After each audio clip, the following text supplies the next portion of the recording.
عليه ونعوذ بالله من شرور أنفسنا ومن سيئات أعمالنا من يهده الله فلا مضل له ومن يضلل فلا هادي له وأشهد أن لا إله إلا الله وحده لا شريك له وأشهد أن محمدا عبده ورسوله أما بعد. Alhamdulillah, I would like to welcome all of you to this lecture and a reminder about the signs of the approach of the last hour, which is a very important topic. First of all, I'd like to introduce myself. My name is Abdishakour. I'm the Imam of the Masjid Sahaba. I lived in the community for some time, for many years. So Alhamdulillah, many of your faces are familiar to me. So Alhamdulillah, this topic now we're going to be talking about, of course, it's a very, very important topic. And it is something that is that every person wonders about. It attracts a lot of people. When you hear people hear about the signs of the day of the approach of the day of resurrection, people always wonder, what's gonna happen, because that's the nature of the human being. The human being is always wondering what's gonna happen in the future. To a point where some people, they even go and see fortune tellers or people that talk about the future, which the Prophet ﷺ warns against. If you go and see a fortune teller or someone that is basically says or claims to know anything about the future, Prophet ﷺ warns that that person's prayer will not be accepted for 40 days because of the seriousness of doing so, because no one knows what's in store in the future. However, the Prophet ﷺ, he made mention of these of things or signs that will come before the approach of the last hour. Now, first of all, as Muslims, what is our duty towards the last hour? What should we take from the last hour or the approach of the last hour? First of all, we should have firm belief that it's going to arrive. Because Allah subhanahu wa ta'ala says in many places in the Quran, إِنَّ السَّاعَةَ آتِيَةٌ لَا رَيْبَ فِيهَا, that the last hour will come, no doubt about it. It will come. Surely it will come. Okay? So us Muslims, among the pillars of faith, as the Prophet ﷺ said, among the pillars of faith is to believe in the coming of the last hour, or the resurrection on the last hour, where people, when they die, and they will be resurrected once again, and they'll meet Allah subhanahu wa ta'ala, and they'll be questioned. وَقِفُوهُمْ إِنَّهُمْ مَسْئُولُونَ. Everyone will be made to stand, and everyone will be questioned on the day of resurrection. So the last hour surely will come. So that's one thing. The second thing about this, the approach of the last hour, the signs of the last hour, is to believe in or have more certainty in the truthfulness of our Prophet ﷺ, the truthfulness of his prophethood. Because when you see things that appear that Prophet Muhammad ﷺ talked about 1400 years ago, then the person will start to, this will increase his faith in the Prophet ﷺ. And when your faith increases, what is hoped or what is expected from a believer is that this pushes you towards doing good deeds.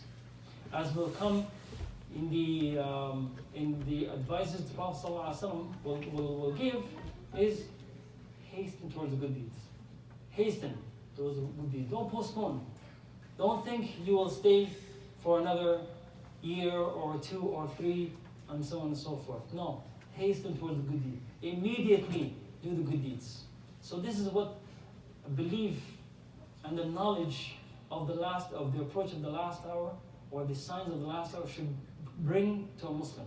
Now, so what I will do is I will mention a hadith of the Prophet ﷺ, where he basically mentions events that will occur before the last hour.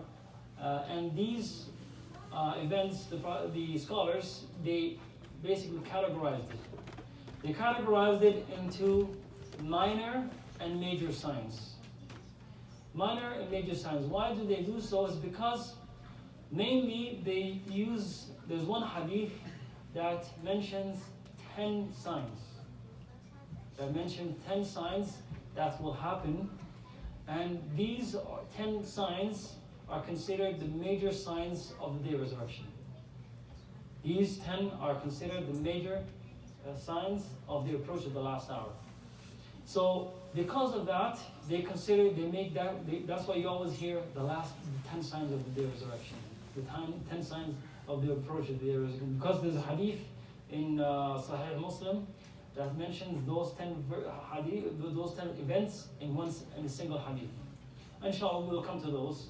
Bi'idhnillah subhanahu wa ta'ala. However, there's the other category, which is the minor signs. Now, the minor signs are different types of minor signs. Some minor signs happened during the time of the Prophet ﷺ. Some minor signs happened shortly after the demise of the Prophet ﷺ.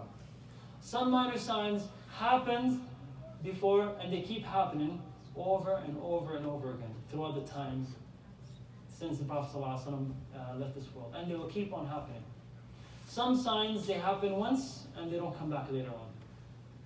So all these are put together, and they're all considered as the minor signs of the approach of the day of resurrection. So inshallah, this topic is a very, very vast topic, and in order to go into the details will require maybe 5-6 lectures in order to give its due right to this topic. But inshallah, we will work with whatever we have now, the 1 hour or 1 hour and a half that we have, inshallah. We will inshallah try to get the most of it. And I ask Allah subhanahu wa ta'ala from me and yourself too that Allah subhanahu wa ta'ala increases our faith, and Allah subhanahu wa ta'ala increases our faith and allows us to hasten towards the good deeds, as the Prophet sallallahu alaihi wasallam has advised on many occasions. Now, I'll start off with how was the attitude of Prophet Muhammad sallallahu alaihi wasallam when he talks about the last hour. It is important in hadith, in Sahih Muslim, the authentic book of Imam Muslim, that Jabir ibn Abdullah radiallahu anhu said, when Prophet Muhammad sallallahu alaihi wasallam would lecture or give a speech and would mention the last hour, his eyes would turn red, and he would become as if and he would raise his voice, as if he is warning against an enemy approaching. Like someone that's saying to the people that the enemy is attacking in the morning and in the evening. What are you doing? He's warning the people about something serious that's about to happen, which is something serious. The day of resurrection is nothing to joke around about. So the Prophet ﷺ, this would be his attitude towards, when he would basically talk about the day of resurrection. Now, and in one occasion, Prophet Muhammad ﷺ said, "Bu'ithtu ana was-sa'a kahatayn." He said that the last hour and I have been sent like these two, and he showed those two fingers, the forefinger and the middle finger. So they say that the scholars some say that it is basically the distance between the end of the index finger and the middle finger. That's how close my sending to this world is to the coming of the hour. But most of the scholars, they say the same way that this finger is just next to this finger, that's how I am. That is, Prophet Muhammad sallallahu alaihi wasallam, as we know, he is Khatam al-Anbiya wal-Mursaleen. He is the seal to the prophets, to the chain of prophets. No more prophet will come after Prophet Muhammad sallallahu alaihi wasallam. Therefore, because he's the last prophet and no prophet will come after him, the next thing to come will be the day of resurrection. So this is the explanation that some scholars explain, that how the Prophet ﷺ explained that these two, that him and the hour are that close now. And another hadith reported by Auf ibn Malik radiallahu anhu, he said that we came back from the battle of Tabuk, which was the last expedition Prophet Muhammad ﷺ participated in. And he said, I came and Prophet ﷺ was sitting on a leather tent. He was sitting inside a leather tent. And he said, "U'dud sittan bayna yaday as-sa'a." He said, count 6 things that indicate the approach of the last hour. My death, mawti, wa fathu Bayt al-Maqdis, and the conquest of Jerusalem. ثم موتان يأخذ فيكم كقعاص الغنم.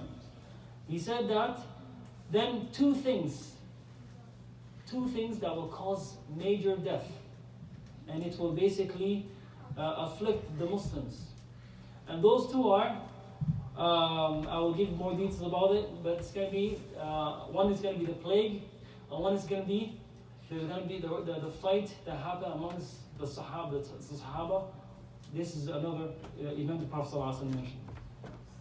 And then he said, the increase of wealth to such an extent that even if one was given 100 dinar, which was a huge amount of money at the time of the Prophet ﷺ, even if someone receives that large amount of money, he will still be upset with it. Basically, money that he's given by the Khalifa, or as his rights, as the Khulafa used to give to the people. And of course, the last one, he said, this 5th one, that an affliction which no Arab house will be spared of. And when the Prophet ﷺ says Arabs, basically because he's talking to the Arabs at that time, and he's telling them that you will not be spared of this fitna. And if they're not spared, no one else will also be spared from this. And finally, he said, a truce between you and Bani Asfar. Bani Asfar, when you hear Bani Asfar, basically at that time it was the Byzantine, the Romans at that time. What scholars they explain today is that it's basically the Western, the Westerners. And he said that there will be a pact or a truce between you and Bani Asfar, who will betray you and attack you under 80 flags. Under each flag, there will be 12,000 soldiers. So these 6 things in this hadith Prophet ﷺ mentioned. First of all, the death of Prophet ﷺ. And they say that there is no greater calamity after the death of Prophet ﷺ. The biggest calamity this ummah has suffered was the death of Prophet ﷺ. Imagine Prophet Muhammad ﷺ being amongst them and being amongst the Muslims, and revelation is coming, and then suddenly he passes away and people are just in confusion. That's what happened at the death of the Prophet ﷺ. Sahaba, where it was such a calamity on them. And if it was not for Abu Bakr, he was a pillar of faith. He stood firm, and because of Abu Bakr, everyone basically stood firm, including Umar ibn Khattab radiallahu anhu. And because of Abu Bakr, Allah subhanahu wa ta'ala, made the Muslims strong, and they were able to keep things cool and going. So, first sign, as the Prophet ﷺ said in this hadith, his death. Second, the conquest of Jerusalem, Bayt al-Maqdis. Now, Jerusalem was that happened. It came under the rulership of the Muslims at the time of Umar ibn Khattab radiallahu anhu. That is on the 11th year of Hijrah, and it was by the commander or the great companion of the Prophet ﷺ, Abu Ubaidah ibn Jarrah, the army that he was leading. And of course, it was given, the keys of Jerusalem was given to Umar ibn Khattab without any fight. They were given, it was given without any fight.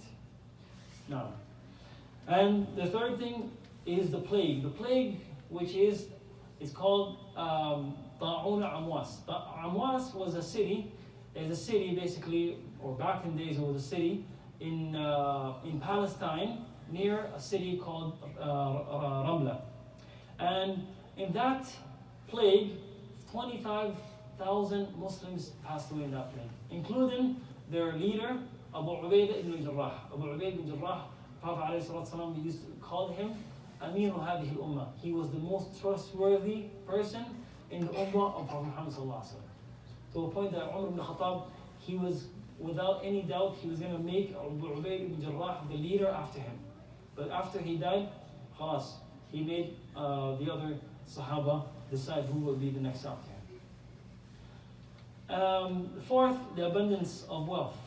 Abu Musa al-Ash'ari radiallahu anhu reported that the Prophet ﷺ said, لَيَأْتِيَنَّ عَلَى النَّاسِ زَمَانٌ يَطُوفُ الرَّجُلُ فِيهِ بِالصَّدَقَةِ مِنَ الذَّهَبِ ثُمَّ لَا يَجِدُ أَحَدٌ يَأْخُذُهَا مِنْهُ وَيَرَى الرَّجُلُ الْوَاحِدُ يَتْبَعُهُ 40 امْرَأَةً يَلُذْنَ بِهِ مِنْ قِلَّةِ الرِّجَالِ وَكَثْرَةِ النِّسَاءِ. Now another hadith mentioning this same point, which is how wealth will be abundant. The Prophet ﷺ said, a time will come upon the people where a person will wander around with gold as zakah. He has some zakah he has to give out. He's going to wander around and he will not find a single person that will accept his zakah from him. Everyone is basically wealthy. Everyone has sufficiency, and you know how is basically living easy. And one man will be seen followed by 40 women to be their guardian because of the scarcity of men and great number of women. And to a point where there will be basically more women compared to men. To a point there will be for one man there will be equivalent to 40 women. And this could be for different reasons. It could be because of wars that happen, and most of all the men basically die in war, and so on and so forth. Or because there are more birth for girls, there are more birth for girls, and therefore that's how the number gets basically more than the men. But anyways, this is one of the signs the Prophet ﷺ mentioned. Now, ثم هدنة تكون بينكم وبين بني الأصفر. And this is the truce between you and Bani Asfar. Now, this has to do with another event, inshallah, I will come to when it comes to the grades, and this has the connection with the major signs that will come later on, and I'll give you more details about this event, inshallah. Now, a Sahabi by the name of the Mikhbar, radiallahu anhu, he said, I heard Prophet Muhammad sallallahu alaihi wasallam said, ستصالحون الروم صلحا آمنا فتغزون أنتم وهم عدوا من ورائكم فتنصرون وتغنمون وتسلمون ثم ترجعون حتى تنزلوا بمرج ذي تلول فيرفع رجل من أهل النصرانية الصليب فيقول غلب الصليب فيغضب رجل من المسلمين فيدقه فعند ذلك تغدر الروم وتجمع للملحمة. Now this hadith gives more detail about this event, where the Prophet ﷺ is reported to have said that you will secure a peace between you and the Byzantines, basically the Romans. Then you and they will fight an enemy behind you. So there will be a collaboration between the Muslims and the Ahlul Rum, and they will go against an enemy, a third enemy that will be they will be fighting against, and then you will be victorious. That is, the coalition between the Muslims and the Bani Asfar. And then once that happens, a Christian man will raise the flag and say that the Christians are victorious. And then a Muslim man will become upset, and then he will attack him, and then that's when the Romans will then start basically will dissolve that the agreement they have with the Muslims, and then they will attack. And as I mentioned, inshallah, I will talk more about this when it comes to the major signs of the day of resurrection. Now, when it comes to the minor signs of the day of resurrection, majority of these signs are trials and tribulation. And in the word in Arabic is called al-fitna. Fitna. So majority of the 90 signs will be al-fitna. And Abu Hurairah radiallahu anhu mentioned the hadith, and where he said, the Prophet ﷺ said, بادروا بالأعمال فتنا كقطع الليل المظلم يصبح الرجل مؤمنا ويصبح كافرا أو يمسي مؤمنا ويصبح كافرا يبيع دينه بعرض من الدنيا. Abu Hurairah radiallahu anhu reported that Messenger of Allah sallallahu alaihi wasallam said, be prompt in doing good deeds. Be prompt in doing good deeds. Hasten towards good deeds. Don't postpone it. Why is this so? Because trials and tribulations will come, which will be like a part of the dark night. What does that mean? If someone is in the dark, does he know where he's going? He's confused. He doesn't know whether to go right, whether to go left, whether to go forward, whether there's an obstacle coming. He doesn't know where to go. So these trials and tribulations will make the person confused. He doesn't know what to do. He doesn't know who to follow. He doesn't know what to do. This is the description the Prophet ﷺ is giving. Prophet ﷺ, Allah gave him jawami al-kalim, that his speech was concise, but it had lots of meanings behind. So in this short statement, he explains that he describes these fitan and trials and tribulations that will come. And the result of this, the Prophet ﷺ mentions, يُصْبِحُ الرَّجُلُ مُؤْمِنًا. The man will be in the morning a believer. He will be praying with you, let's say, Fajr Salah. He will be with you fasting. وَيُمْسِي كَافِرًا. And then in the evening, he left his deen. He left Iman completely. عِيَاذُ بِاللَّهِ. May Allah save us from those kind of trials and tribulations. On the other hand, a man will be a believer in the evening, and in the morning he will have no Iman. And what does this do to? يَبِيعُ دِينُهُ. He's selling his deen and faith for some worldly benefits, from worldly goods, just for a little bit of worldly goods, temporary things. Whether Allah subhanahu wa ta'ala says in Surah Al-Quran, يَا أَيُّهَا النَّاسِ إِنَّ وَعْدَ اللَّهِ حَقٌّ. O believers, O people, the promise of Allah subhanahu wa ta'ala is real and true. The promise of Allah subhanahu wa ta'ala is true. فَلَا تَغُرَّنَّكُمُ الْحَيَاةُ الدُّنْيَا وَلَا يَغُرَّنَّكُمْ بِاللَّهِ الْغَرُورُ.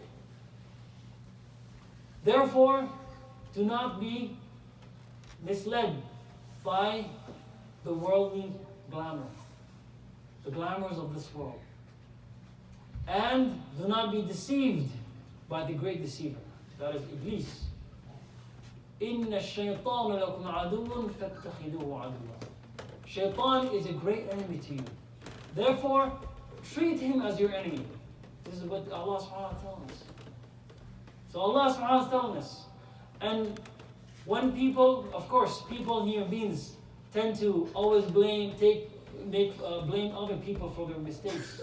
And so when the people of the hellfire, when they go into hellfire, Shaitan will be there, and they're going to say, oh Shaitan, you led us astray. It's because of you I'm here. You did this, and so on and so forth. You know what Shaitan will say? Allah subhanahu wa ta'ala told us in the Quran, the lecture that Shaitan will deliver in the hellfire to the people on that day. Allah subhanahu wa ta'ala says, that Shaitan will say, إِنَّ اللَّهَ وَعَدَكُمْ وَعْدَ الْحَقِّ. That Allah promised you the truth. وَوَعَدْتُكُمْ, and I promised you also. فَأَخْلَفْتُكُمْ, however, I did not fulfill my promise. I was just tricking you guys.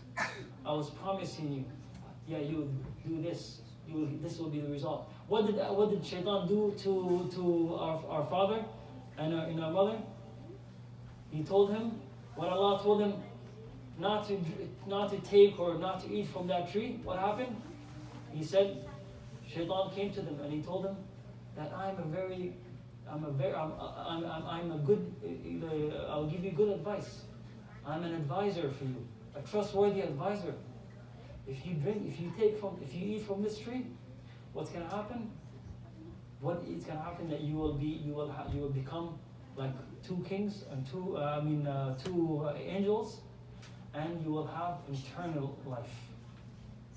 Shaitan is telling me, and he swore that I'm an advisor for you. So what happened? Because of that, they were thrown out from paradise. So therefore, Allah subhanahu wa ta'ala is telling us the truth, my brothers and sisters. Allah is telling us the truth, and therefore our duty is to believe in Allah subhanahu wa ta'ala and follow the order of Allah subhanahu wa ta'ala and advise the Prophet Muhammad sallallahu alaihi wasallam. So therefore, this is the advice of Prophet sallallahu alaihi wasallam.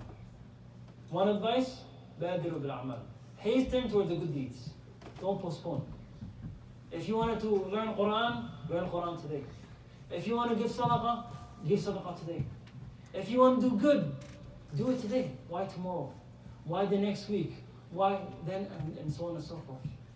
Hasten towards the good deeds, because you never know what's going to happen. Now, in another hadith, the Prophet ﷺ said, بادروا بالأعمال ستة. Hasten towards the good deeds before 6 things happen. طلوع الشمس من مغربها, before the sun rises from the west. أو الدخان, before the smoke that will come. أو الدجال, before the Dajjal comes. أو الدابة, before the beast comes. And of course, all of these are considered the major signs. Inshallah, they will come in the major signs, the hadith talking about the major signs. أو خاصة أحدكم, or that which will happen to each one of you. What is that? Death. Death will happen to each one of us. And we will all be put into the grave. And all of us will be questioned by the angels, the 2 angels that Allah subhanahu wa ta'ala told us about. The Prophet told us about. They will ask us about what is your deen. Who is your Lord, first of all, is what they will ask you. What is your deen? What is your religion? And who is that man that was sent among you? So this is something that we have to hasten to do the good deed before this happens. Oh, the hadith, it says, oh, amr al-amma, or that which will happen to every one of us, which will be the coming of the day of resurrection. No one will be missing on that day. Allah subhanahu wa ta'ala will resurrect every single person, and all of us will be present. No. In a hadith, Prophet alayhi salatu wasalam, this is reported in Muslim. The Prophet sallallahu alaihi wasallam, one day he called the Sahaba. They were in an expedition. So they settled somewhere to take, for the night. However, suddenly they got a call, and when the Prophet sallallahu alaihi wasallam to collect the Sahaba together, he would make someone call out as-salat jami'ah. An announcer will announce that come together for prayer. So when they gathered together, and then the Prophet ﷺ, he said to them, إِنَّهُ لَمْ يَأْتِ نَبِيٌّ قَبْلِي إِلَّا كَانَ حَقًّا عَلَيْهِ أَن يَدُلَّ أُمَّتَهُ على خير ما يعلمه لهم وينذرهم شر ما يعلمه لهم. He said that no prophet came, but it was his duty to tell whatever he knows of the good to his people. Anything that he knows of good that Allah told him, taught him, that he should tell his people. That was his responsibility. And any evil that will come, his duty was to warn his followers of this. وإن أمتكم هذه جعل عافيتها في أولها وسيصيب آخرها بلاء وأمور تنكرونها وتجيء فتنة فيرقق بعضها بعضا.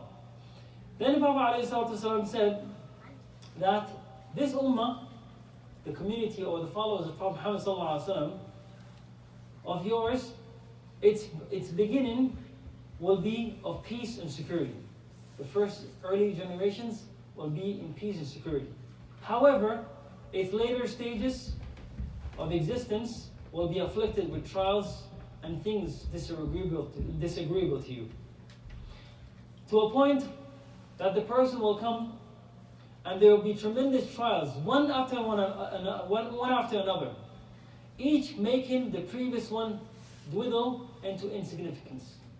That is, and then the Prophet ﷺ explains further, and he says that the believer, as the trials come one after another, the believer will say, this surely is going to be my end.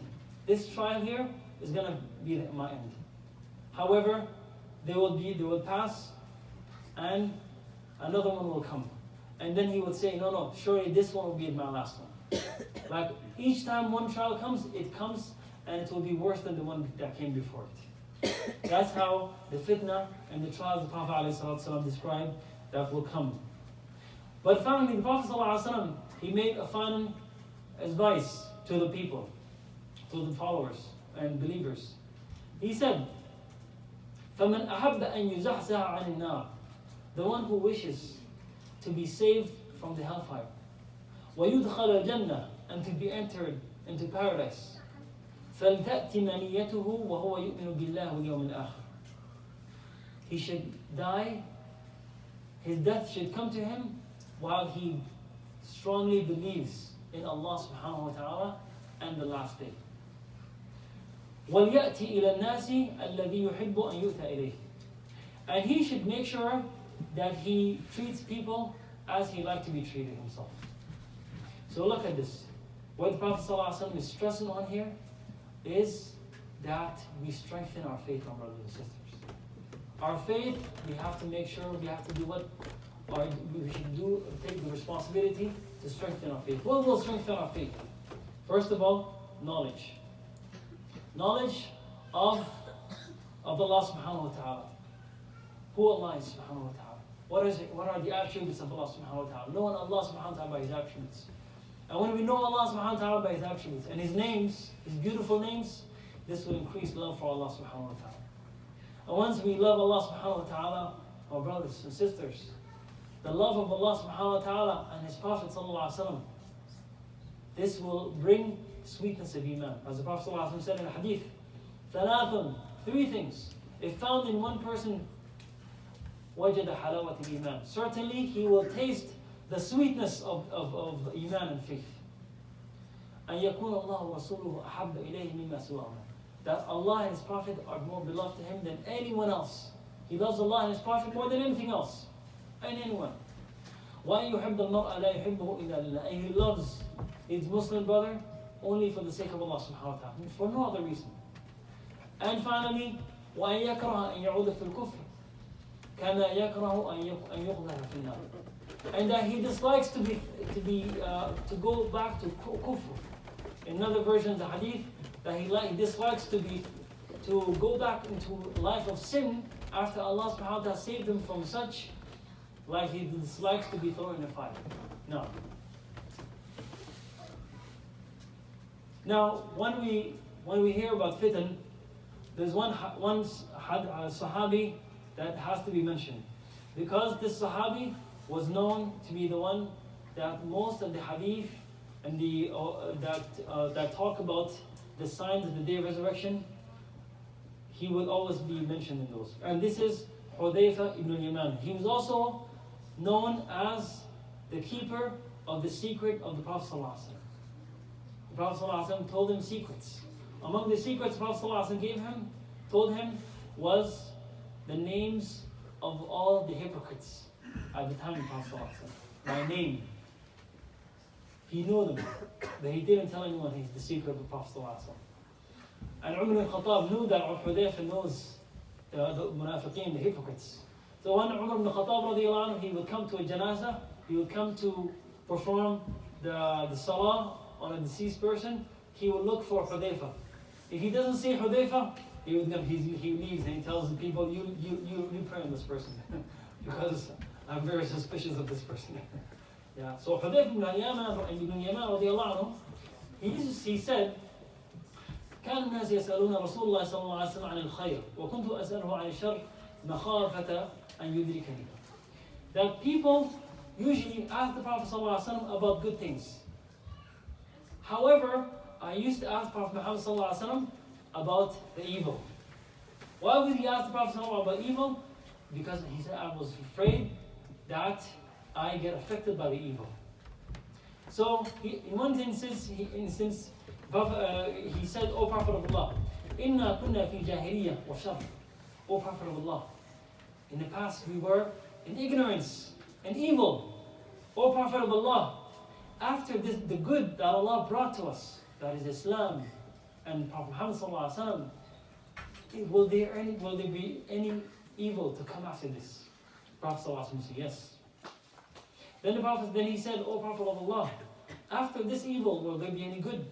He said, yes. وَفِيهِ دَخْلٌ. He said, yes, there will be good. However, there will be some evil in it also. And then Abu Hudayfa ibn Yaman said, O Prophet of Allah, وَمَا دَخَلُ? What is the evil that's going to be within that good? He said, قَوْمٌ يَهْدُونَ بِغَيْرِ هَدْيِ تعرف منهم وتنكر. He said that there will be some people who will lead the people according to principles other than my tradition, other than my way and tradition. You will see their actions and disapprove of them. So he then asked, will there be any evil after that good? He said, yes, there will be some good after this. There will be some evil after this.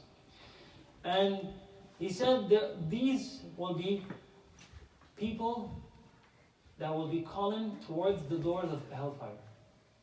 People that will be calling you towards the hellfire. And then he said, O Prophet of Allah, and then he said, if you accept their invitation, you will be thrown in hellfire. So, what does this mean? It means that their speech invites towards paradise. However, if you see their action and you follow their action, this will lead you to the hellfire. And Ibn Qayyim, rahimahullah, he explained that this is what will put the people in confusion. Their speech is one thing, however, their actions are showing different things. He said, O Prophet of Allah, describe those people to us. He said, they are people that belong to us, they look like us. They're the same skin tone, they look like us. However, and also they speak the same language. So he said, O Prophet of Allah, what do you advise me to do if I meet this situation, or if I encounter this during my lifetime? He said, adhere to the group of Muslims and to their chief. Adhere to the group of Muslims and to their chief. I asked, if there's no group of Muslims and there's no chief, what should I do in that case? He said, keep away from all those different sects. Even if you have to bite the root of a tree till you meet Allah subhanahu wa ta'ala while you are in that state. Because there will be a lot of fitna, there will be a lot of sects that will happen. As in the hadith, Prophet ﷺ mentioned that the Jews were put into 71 sects, and the Christians were divided into 72, and my followers will be divided into 73 sects. Then the Sahaba said, O Prophet of Allah, which one should we follow? Which one is the right one?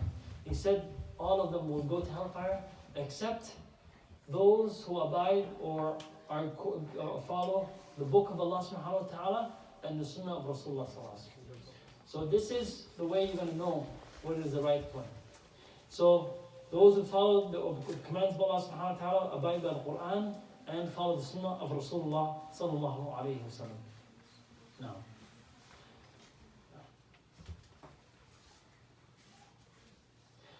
Now, an hadith reported by Hudayfa, again, and reported by in the book of Muslim. The Prophet ﷺ said, تعرض الفتن على القلوب كالحصير عود عودا. He said, the Prophet ﷺ said that temptations will be presented to men's hearts, as reed mat is woven stick by stick. You know those mats, that are basically made with sticks and how they're woven together. So the Prophet ﷺ said that these temptations will be brought and presented to the hearts of men, and when this happens, if the heart accepts the temptation, then it will leave a black dot on the heart. And if he rejected, it will stay clean. To a point where the heart will be of two kinds. One that will become white like a white stone, which will not be harmed by any turmoil or temptation, so long as the heavens and the earth endure. That is this heart, because it rejects these temptations and then it doesn't accept it, then it will stay white and it will not be affected by the turmoil and the temptations that will happen. Now, on the other hand, that heart that is affected by these temptations, what will happen? It will turn dark and black, like a dust-colored vessel which is upside down. So if you have a vessel or like a bowl that is upside down, if you pour anything into it or you put anything into it, it will not basically hold anything because it's upside down. So that heart will not accept and it will reject all good, like that bowl that is turned upside down. Now, how come that some of these hearts will accept it and some of them will reject it? Well, of course, the heart takes whatever it takes. Basically, it's like basically a sponge. Whatever you put into it, it will suck. And if it's already full with something else will not go into it. So the heart which is full with belief in Allah subhanahu wa ta'ala and His Prophet sallallahu alaihi wasallam, which is filled with the light and the good deeds that the person is constantly doing, like ibadah, recitation of the Quran, the remembrance of Allah subhanahu wa ta'ala, prayer, dua, sadaqah, all these good deeds that you do have effect on your heart. It strengthens your heart. It makes your faith stronger. It strengthens your heart. So when these temptations come, it will not affect your heart. It will not affect it. However, the hearts that are void from these good deeds, that don't do any good, that don't go into the environment of good, where like this lecture, where you're being reminded of Allah subhanahu wa ta'ala, your iman increases, your faith increases. The heart that is not in this environment, of course, any fitna and temptation that will come, it will right away affect it. Now, so my brothers and sisters, we have to fill our hearts with good deeds, my brothers. Constantly busy ourselves with good deeds. However, otherwise, these temptations, when they come, they will certainly, as the Prophet ﷺ warning us, it will be so, like the darkness of the night. It will put the person into confusion, doubts. And of course, shaitan, as I mentioned earlier, shaitan is our enemy. Shaitan will tempt the people or misguide the people with two things. There's two things that shaitan can use. He can't force you physically to do any bad deed. He won't push you physically. However, there's two things Allah gave him. He will throw at you a shahawat, which is temptations and desires, and the other thing is doubts, a shubuhat. Those are the two things that shaitan uses to misguide the people. Now, so if you don't expose yourself to a shahawat, to desires and temptations, and to shubuhat, to all these doubts and different ideologies that will make the person confused about even the existence of Allah subhanahu wa ta'ala and the truthfulness of Prophet Muhammad sallallahu alaihi wasallam, then my brothers, this will save you from shaitan in that case. Now of course, the minor signs, there are many minor signs, and if I keep on going, we will not be able to finish, as it needs many lectures, many sessions. However, I will go quickly over some of the things the Prophet ﷺ told us about. Among the minor signs will be the loss of honesty. The Prophet ﷺ said, once the Bedouin asked about when is the last hour, the Bedouins used to come to the Prophet ﷺ, and the Sahaba, they used to like when these Bedouins come, because they would just ask questions that the Sahaba would never dare to ask. Like random questions. Most of the time they will ask, "Oh Prophet Muhammad, when is the hour going to come?" And the hour, Allah, no one knows. Even Prophet Muhammad knows. No angel knows. No prophet before Prophet Muhammad knew. No one knows but Allah subhanahu wa ta'ala. So the Prophet ﷺ would talk about the signs. And one of the things the Prophet ﷺ once he said, فَإِذَا ضُيِّعَتِ الْأَمَانَةِ فَانْتَظِرْ السَّاعَةَ. When amana, when the trust is lost, when people don't have trust in each other, then wait for the hour to happen. Then he asked again for clarification. He said, كيف إضاعتها? He says, how will the honesty will be lost? He said, إذا وُسِّ. He gave an example of this. He said, إذا وُسِّدَ الأمر إلى غير أهله فانتظر الساعة.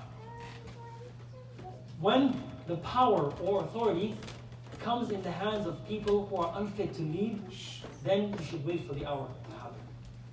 That is, when people that are not fit to lead a group or a tribe or a country are made appointed as leaders, then this is an example of the honesty being lost. Now,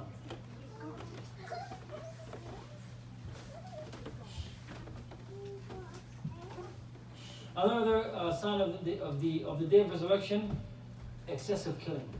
Excessive killing. The Prophet ﷺ said, "وَالَّذِي نَفْسِي بِيَدِهِ لَا تَذْهَبُ الدُّنْيا حتى يأتي على الناس يوم لا يدري القاتل فيما قتل ولا المقتول فيما قتل. فقيل كيف يكون ذلك؟ قال الهرج القاتل المقتول في النار." Prophet ﷺ said, "I swear by the one who his hand is my life is in his hand. We swear by Allah subhanahu wa ta'ala that this world will not come to an end until a day will come that the one who is killed, that is being killed, the victim, it won't know why he's being killed. And the one who's killing doesn't know why he's killing. Both don't know for what reason they're killing each other. Then the Sahaba, they say, "Oh, how can that be, O Prophet of Allah?" Prophet ﷺ said, it's excessive killing. And he said that the one who's killing and the one who's being killed, both will go into hell. That is, when both are trying to kill each other. Of course, if they're both battling each other and fighting each other, and one succeeds to kill the other one, well, of course, this one that was killed wanted to kill him too. So eventually, both of them, Prophet ﷺ is saying that they will be in the hell. Another example, another sign of the day of resurrection: إن من أشراط الساعة أن يرفع العلم ويثبت الجهل ويشرب الخمر ويظهر الزنا. He said, Anas bin Malik radiallahu anhu reported, the Prophet ﷺ said, "From among the signs of the approach of the last hour are religious knowledge will be taken away." How will religious knowledge be taken away? In another hadith, Prophet ﷺ explains that the knowledge, the learned scholars will die. Allah will take away the knowledge scholars by basically making them die.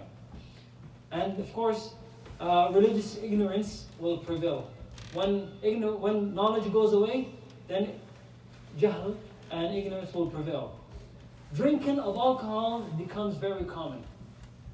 Drinking of alcohol becomes very common. And there will be a prevalence of open illegal sexual intercourse. Now, These are 4 signs the Prophet ﷺ mentioned in this hadith. Among the signs the Prophet ﷺ mentioned, there will be a war, you will have a war with the Turks. And the Turks means a Tatar. The a Tatar, which basically the Mughals that happened basically several centuries ago. And of course, this was a great test for the Muslims, where they completely erased cities. They would go into cities, they would kill every single soul in there. Woman, child, someone that is old, everyone. They would leave the city and no one is alive. This is among the signs of the day of resurrection, Prophet ﷺ mentioned. Another sign the Prophet ﷺ mentioned, fighting among the Muslims. Another sign the Prophet ﷺ said will be the shortening of time. Taqarub al-zaman. Now how will that happen? Different explanations were given. Among the explanations is that ease and comfort will be prevalent. Ease and comfort. Because when people are in ease and comfort, they don't feel the time going by. However, when people are in difficulty, they feel the time go by. They feel, the time is taking a long time. However, when they're ease and comfort, they will not feel the time go by. So the time will go by quickly. Another explanation of this is that things will be done easily and quickly, like traveling. People can travel far distances in a very short time. No. Or literally, it will literally be shortened. Like when the Dajjal will come, the time will be basically shortened, or sometimes it will be lengthened. No. Another sign of the day of resurrection, Prophet ﷺ said that when Bedouins start to build high rises and they compete with one another. Now, when people start to build a lot, this will be another sign of the day of resurrection. So all these are minor signs, and of course the list goes on and on. But among one of the last minor signs will be, as Hadith Prophet ﷺ said, يوشك الفرات أن يحسر عن كنز من ذهب فمن حضره فلا يأخذ منه شيئا. Prophet ﷺ said, the last hour would not come unless the Euphrates, the river that runs across Iraq, and some parts of Syria and some parts of Turkey, or nowadays Turkey, it will uncover a treasure of gold. And the Prophet ﷺ advised that if you hear about it and people find this treasure of gold, don't take anything from it. Why is it so? It's because Prophet ﷺ said, among 100 people, 99 will die, will be killed, because they're fighting each other. But every single one of them says to himself, you're going to be that 1%. So maybe you still have a chance. You have 1% chance, so go for it. And the Prophet ﷺ told us, don't even get near that place. Don't take anything from that gold that will be uncovered. Now, I will then go into the major signs of the resurrection. Should we give you guys some break, 5 minutes to refresh a little bit, or should we just get into the continue? طيب, inshallah. طيب. So now, what I covered was the minor signs of the day of resurrection.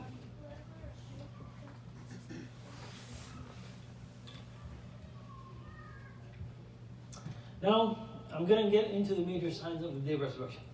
Now, the major signs, hadith of Hudayfa ibn Usayd al-Ghifari radiyallahu anhu, he said that Messenger of Allah sallallahu alaihi wasallam came to us suddenly one day, and we were discussing. He said to us, what are you discussing about? The companions, they said, O Prophet of Allah, we're discussing the last hour, as-sa'a. Thereupon, Prophet Muhammad sallallahu alaihi wasallam said that it will not come until 10 signs happen before it. The day of the last hour will not come until 10 signs will occur. And then he mentioned the smoke, the Dajjal, the beast, the rising of the sun from the west, the descent of Isa ibn Maryam, Jesus, the son of Mary, peace and blessings be upon him and our Prophet, Gog and Magog, Ya'juj and Ma'juj, landslides in 3 places, one in the east, one in the west, and one in the Arabian Peninsula. And finally, at the end of it will be a fire that will burn forth from Yemen, and it will drive the people to their assembly, to the land of assembly. So these are the 10 signs this hadith mentions. Now we'll go through these major signs.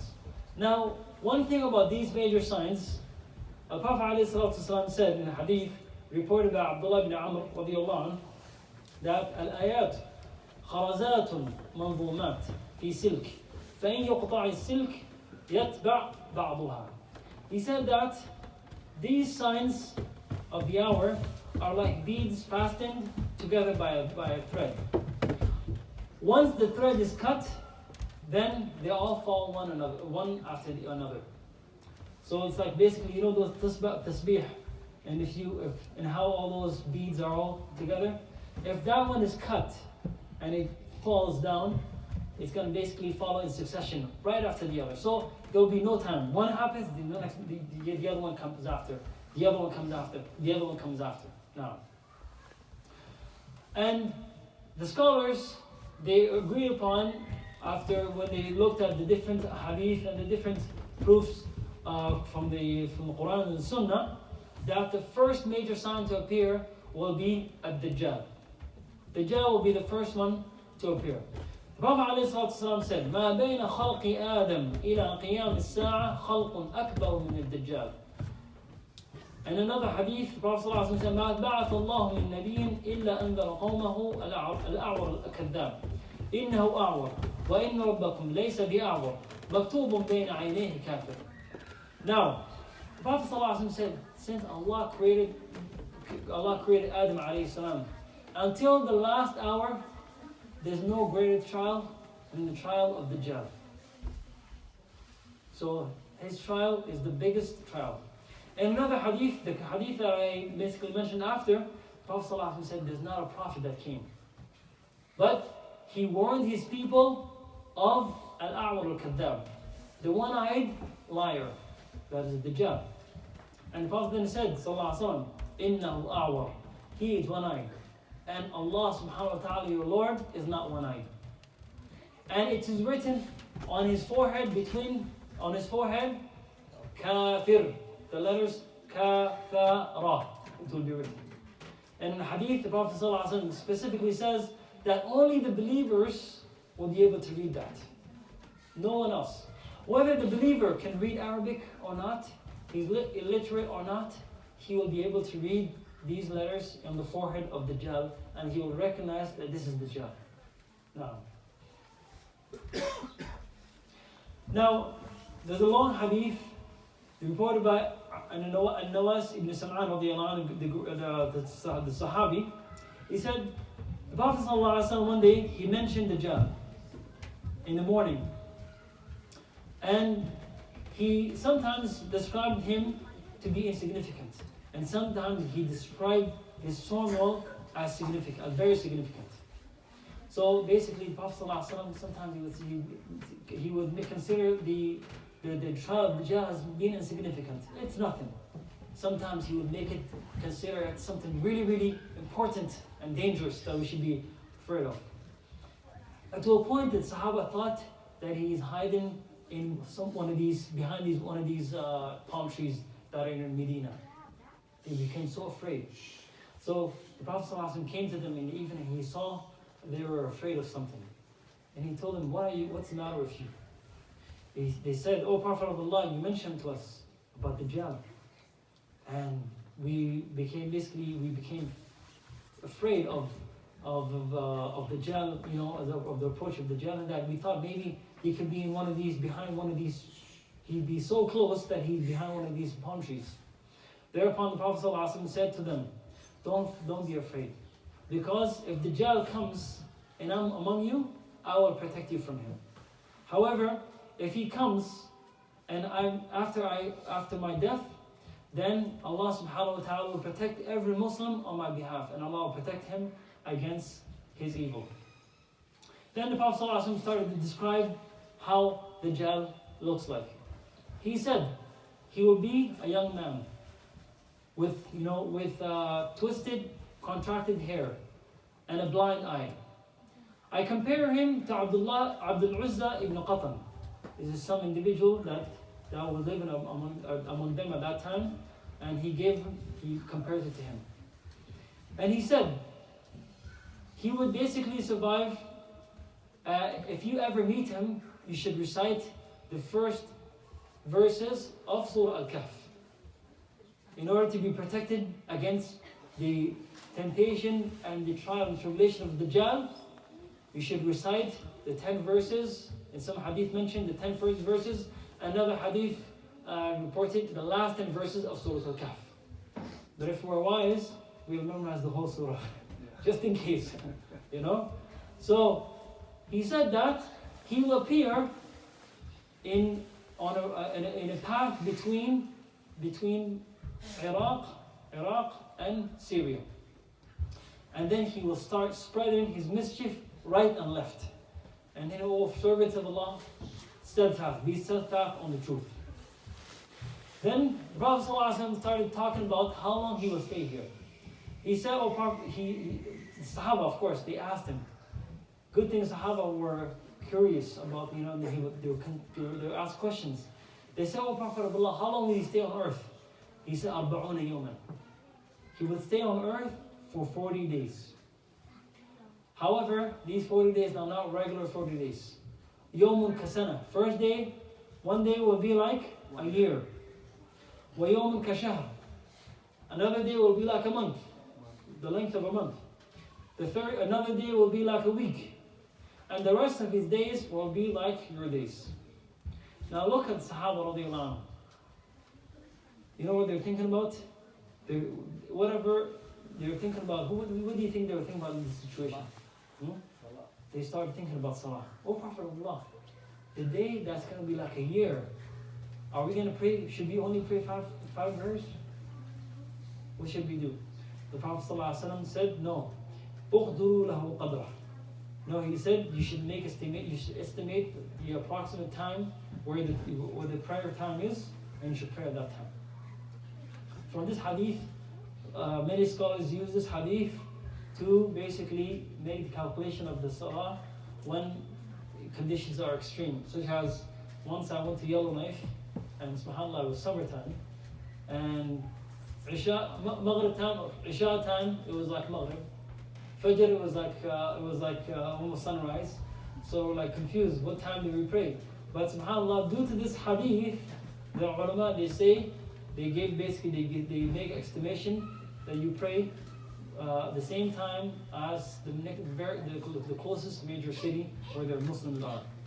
So we used to pray at the time of Edmonton and when we were there. So this hadith mentions this point. Now, the Sahaba then said, O Prophet of Allah, what will be his speed? How fast will he go across? He will go from place to place. He said, the Prophet ﷺ, he will move quickly, O Prophet. He said he will move quickly, as fast as a cloud driven by wind. He's going to go fast. And he would basically, as I mentioned in another hadith, he will go to every single town and city all over the world. Every single place he will go. However, there's two places where he can approach. That is Mecca and Medina. MashaAllah. So lucky are those who live in Mecca and Medina, because the Dajjal will not be able to enter those two places. Every time he goes near those two places, there are angels standing at its gates with swords, and he can't basically cross it. No. So Dajjal, an example of what Dajjal will do, he would go to a people, he would go to a land or a town, and he will tell its people that I'm your Lord, so believe in me. And they will believe in him. They will be non-belief Muslims. They will leave their Islam or something, And then those people, he would basically, their life will be so well off, there will be extreme, there will be no trouble with them. They will be living a very beautiful life. However, you will go to another group of people or another town and these people will not believe in him. And then their lives will be miserable. He will leave them miserable. The land will not grow any crops, no rain will come. And who has given these power to him? Allah subhanahu wa ta'ala has given these powers to him, subhanahu wa ta'ala. No. And why is it so? It's because to test the people. However, my brothers and sisters, Dajjal, Allah subhanahu wa ta'ala will, the people who are believers, Allah will show them that he is Dajjal. And they will be saved from the fitna of Dajjal. So as the Prophet ﷺ advised, we should be steadfast in our faith, we should believe in Allah subhanahu wa ta'ala, strengthen our faith in Allah subhanahu wa ta'ala. Finally, at Dajjal, he will encounter, a young man will go to the Dajjal, and he will be among the people from Medina. He will go to Dajjal, because Dajjal will camp outside of Medina. And then this young man, he will go to him, and he will tell, when he goes to him, his guards will meet him. Dajjal, his army, he has an army of 70,000 from Jews of Asbahan. Asbahan is a city in Iran. So they will be his follow. They will be the majority of his army. So when he goes to Dajjal to meet Dajjal, he will encounter these soldiers, and then they will tell him, where are you going? He will say, I'm going to go and see that man that's claiming to be Lord. And then they'll tell him, don't you believe in our Lord? He says, I don't believe in him, no.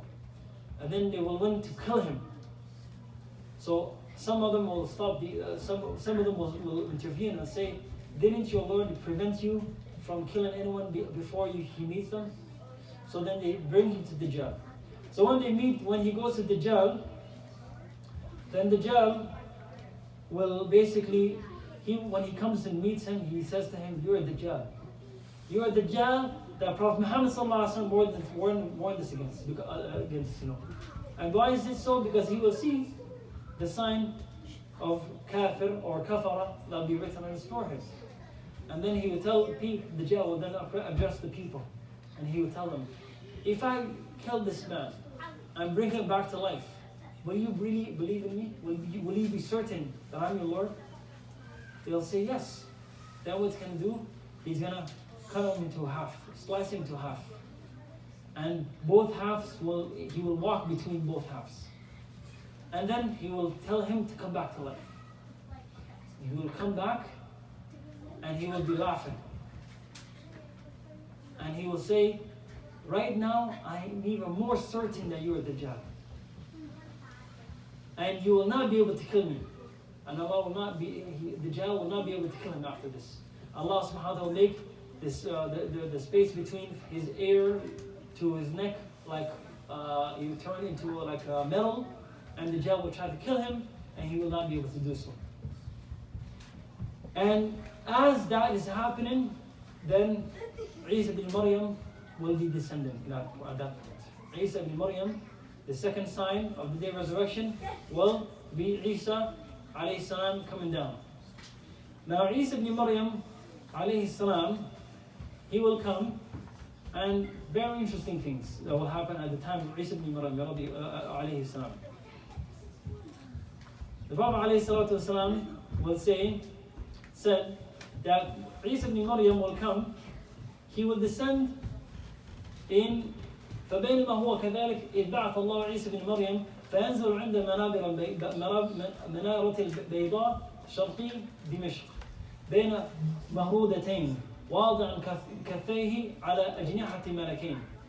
He said that Isa ibn Maryam will descend on the minaret of the great white mosque in Damascus. Now, very interesting about this. At the time of the Prophet ﷺ, Dimashq or Damascus was not under the Muslim rule. And there was no mosque. There was absolutely no mosque, let alone a white mosque. This mosque is a very known mosque that was built at the time of the Umayyad Caliphate. And this is maybe like 50 years after the death of Prophet ﷺ. It's called the Great Mosque of the Umayyad. And it was turned white in the 7th century. SubhanAllah. Prophet ﷺ is talking about this, and he's telling this to the Sahaba, that Isa ibn Maryam will come to Damascus. He will come down at the minaret of the White Mosque, and he will be wearing two garments, will be lightly dyed with saffron, basically the color of beige around. The color of beige, his clothes will be. And he will be placing his hands on the wings of 2 angels. He will be coming down, mashallah. Isa ibn Maryam, mashallah. And when he's going to come, he will come at the time where the believers, the Muslims, will be starting the salah. And some other hadith mention he will be coming down of Salat al-Fajr. And then Prophet ﷺ mentions in a hadith, كيف أنتم إذا نزل عيسى بن مريم فيكم وإمامكم منكم. Prophet ﷺ said that what will be your state when the son of Mary descends amongst you and there will be an imam amongst you. So Isa ibn Maryam, this shows that Isa ibn Maryam, when he comes, he's not going to come as a prophet. Now the question, first of all, is Isa ibn Maryam. The Christians claim that he was killed, and then he was resurrected, and then he was taken to the heaven.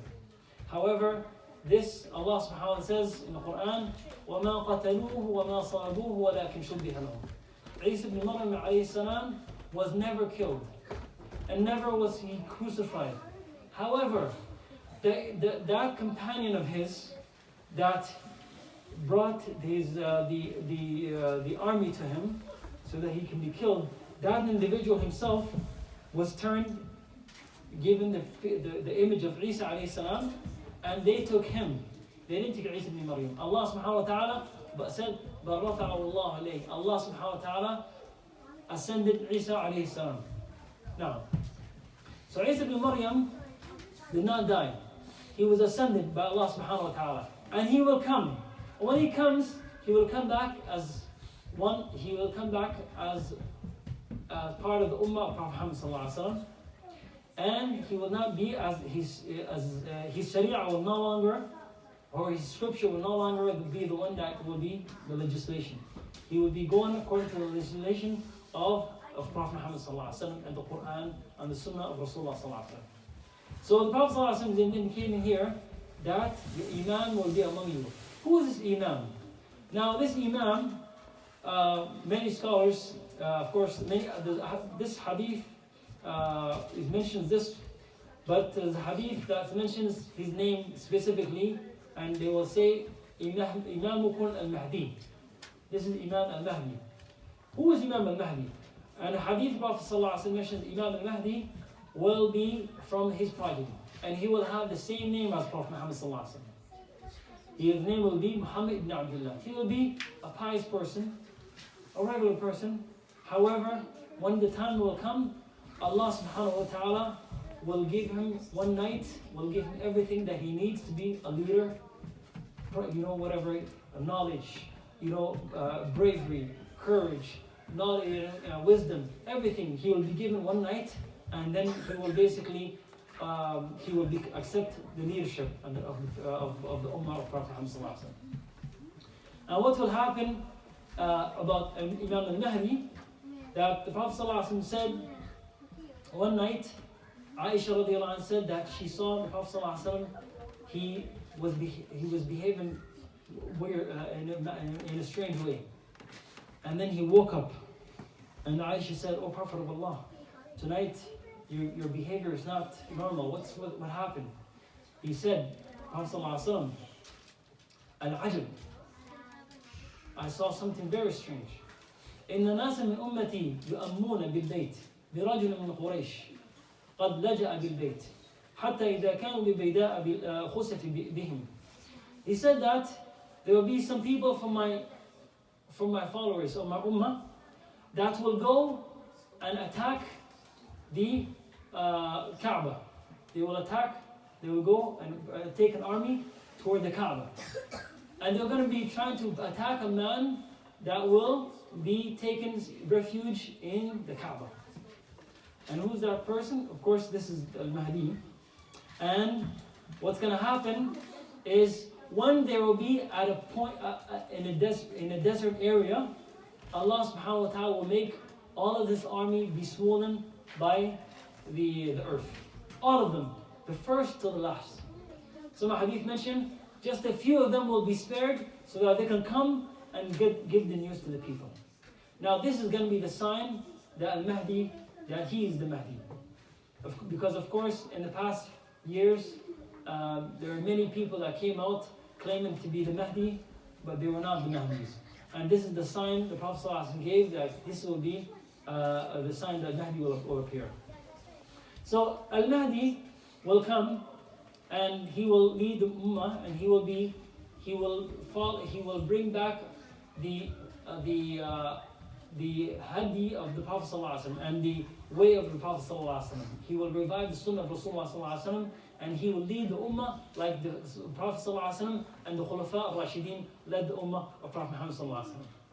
And at that time, that will be when that great fight will happen, that the Rome, the West will then attack, and they will have 80 flags. Under every flag there will be 12,000 soldiers, approximately 1 million strong army that will come and will attack.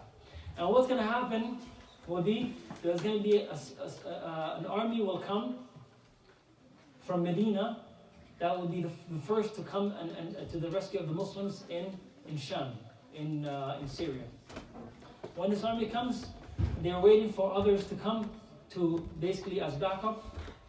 So what's going to happen? There will be a battle that's going to happen. It's called Al-Malhama, the great battle, and it's going to endure around 6 days, and there's going to be a widespread of killing.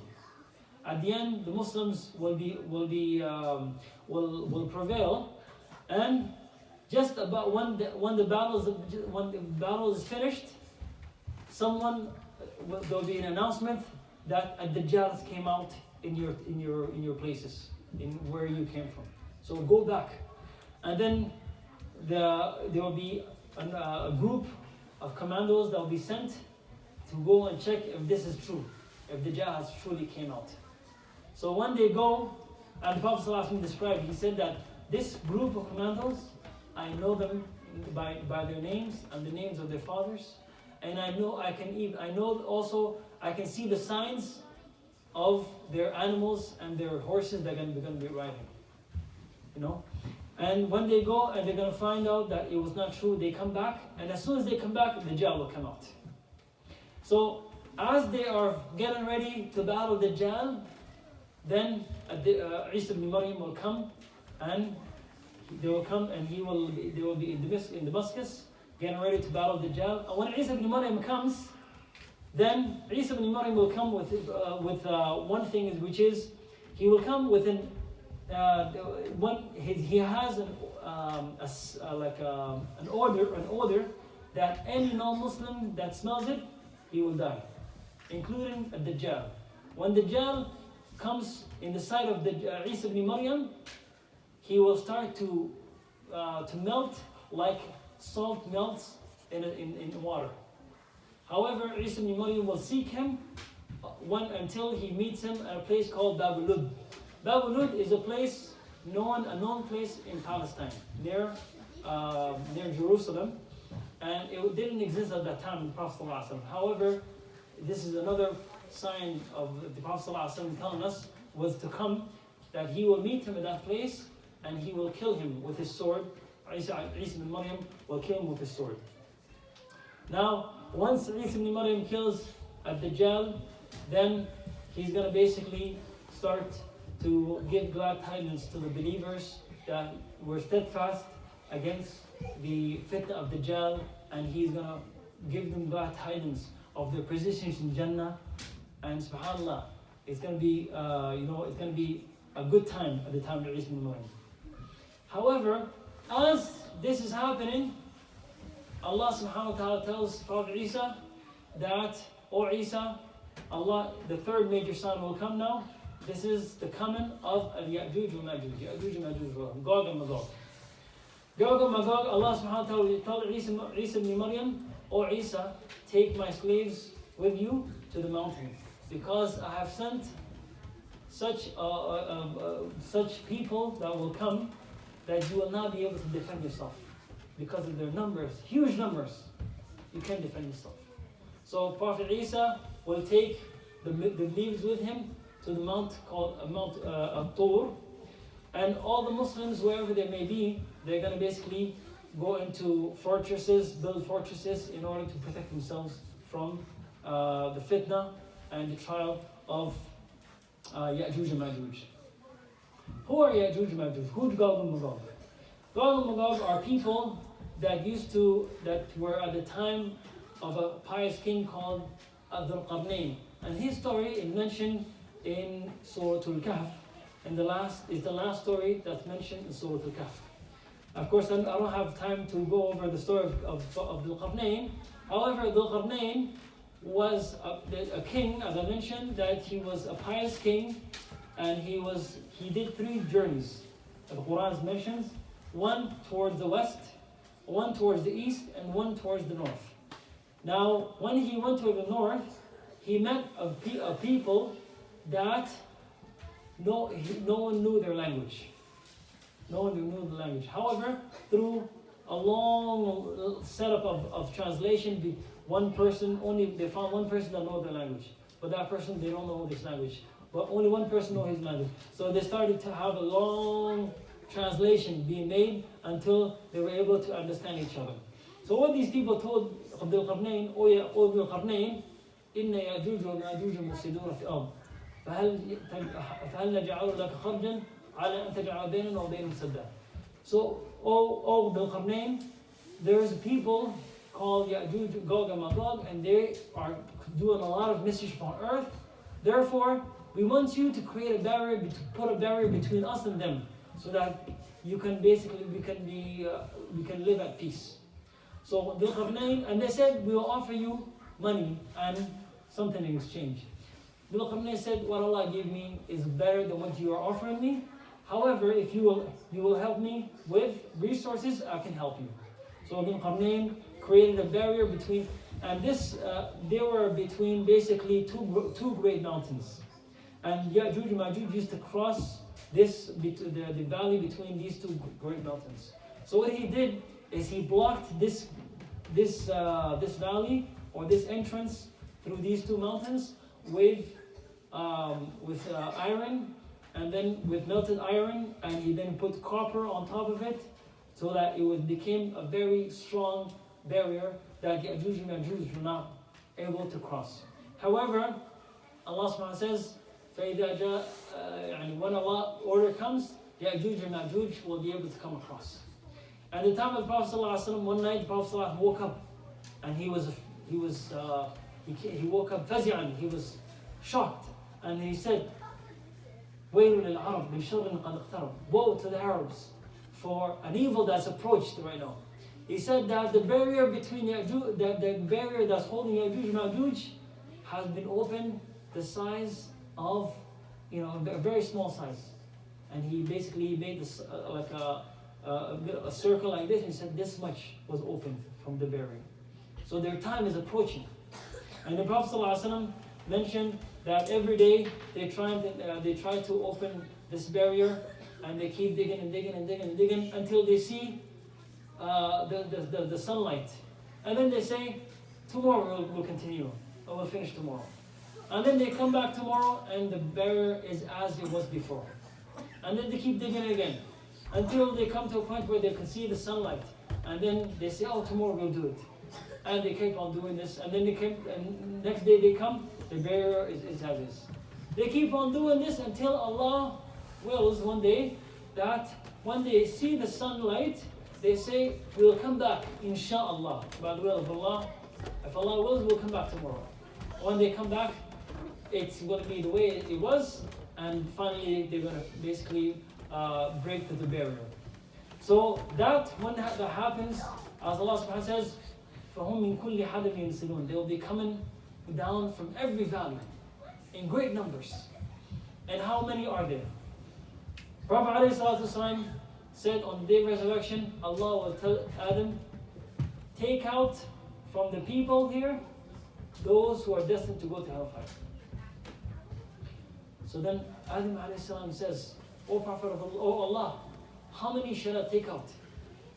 Then Allah says to him, out of every 1,999. SubhanAllah. Out of each 1,000, there's 999 that are going to hellfire. Sahaba, when they heard this, they were devastated by this news. When the Prophet ﷺ saw this, he said, SubhanAllah. They say he told them, don't worry, because that 999 is going to be Ya'juj and Ma'juj. That's how much they're going to be. They're going to outnumber all the people. So imagine all those people coming out one time to the earth. SubhanAllah. They're going to finish all water. They're going to finish all the resources. SubhanAllah. And then Isa ibn Maryam and his followers will be in the mountain until to a point that they will be hungry and famine, and then the only thing what will be their food at that time will be tasbih. Subhanallah, Alhamdulillah, wa la ilaha illallah, wallahu akbar. This will be keeping them, take away their hunger and be able to allow them to survive. However, the conditions will still be difficult. So Isa ibn Maryam and his followers will start making dua. Oh Allah, take away this calamity you have brought. So they keep on making dua until Allah subhanahu wa ta'ala sends a little worm that will come, and it will come on their necks, and it will kill all of them like a single person. They will all die one time. So suddenly, the Isa and his followers, there was no noise, no commotion outside. What's going on? So they send one person. Imagine that person. He goes out to go and see what happens. He goes out and he sees that there's not a single place on earth that you can put a footstep unless that their bodies are there. They're all over the earth. All of them done. So how can someone live in a place where there's not a single place where you can put your foot? So then they make Isa ibn Maryam, Isa alayhi salam, and his followers, they keep making dua, oh Allah, take their deceased bodies somewhere else. Then Allah subhanahu wa ta'ala then sends birds that have long necks like camels. And they will take their bodies and they will dump them where Allah will, subhanahu wa ta'ala. Then Allah will bring a rain, and this rain will clear the earth and make it clean. And the earth will become like the day Allah created it. Like the good and the barakah will come back. And to a point where the Prophet ﷺ said that the life at the time of Isa ibn Maryam will be so good, there will be so much barakah, that a single sheep will suffice a whole tribe. The milk of a single sheep will suffice a whole tribe. That, the children will play with the snakes, and the snakes will do no harm. That the lions will graze with the cows, and there will be no harm. There will be no harm. No people will have any enmity between each other. It will be time of good. And it will remain like that until Isa ibn Maryam, alayhi salam, he will die. He will stay for 40 years. And it will be like this. And then Isa ibn Maryam will die, and he will be buried like everyone else. He's going to die. And then people will keep living like this until will come a time, there will be a wind that will come. A wind that will come, of course, when Isa ibn Maryam goes, and as usual, kufr and disbelief comes back. As you know that when Nuh alayhi salam was saved in the boat, the only people that were with him were believers. But where did all the non-believer believers came from? Of course, after generations, people start to forget, and the shaitan is there, and he tells them, to worship the idols and so on and so forth. So kufr will come back, of course. And it will become prevalent. And then Allah subhanahu wa ta'ala will one day, will then, the day will come when the sun, one night will come that the sun is not going to rise. The time, the adhan will come and no sun will rise. The time of dhuhr comes and the sun is not out. The time of asr comes and no sun out. And it will remain like this. This is the day where Allah subhanahu wa ta'ala will order the sun to not rise from where it used to go on its usual course. That day is, as the Prophet ﷺ said in a hadith, authentic hadith, the Prophet ﷺ said that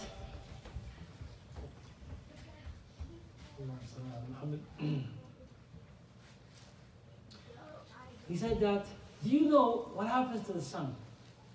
Where did the sun goes every time when it sets? The Sahaba said, Allah and His Prophet knows best. Then he said, this sun always follows the course. And it always goes through the course and that Allah ordered it to go through. And every time it sets, it basically goes and prostrates in front of the throne of Allah subhanahu wa ta'ala. And then it asks permission to rise again. And then Allah gives it permission to rise. Until a day will come where Allah subhanahu wa ta'ala will tell it to don't rise. And to go back from where you come from.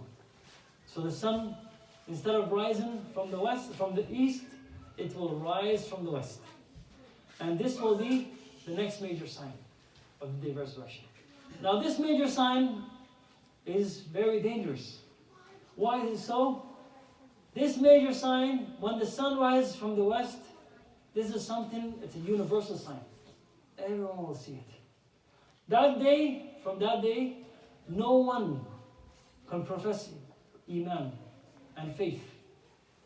Faith will be of no avail, will be of no benefit. Because you see it. Khalas, the sun has risen from the west. And subhanAllah, now some people will say, how can that be possible? Allah subhanahu wa ta'ala knows what's going to happen with this. Allah subhanahu wa ta'ala, He's the one that everything's in His hands. This universe is all in His hands. He can change the coordinates of this earth, the way it spins and so on and so forth. Things can happen. Allah knows subhanahu wa ta'ala.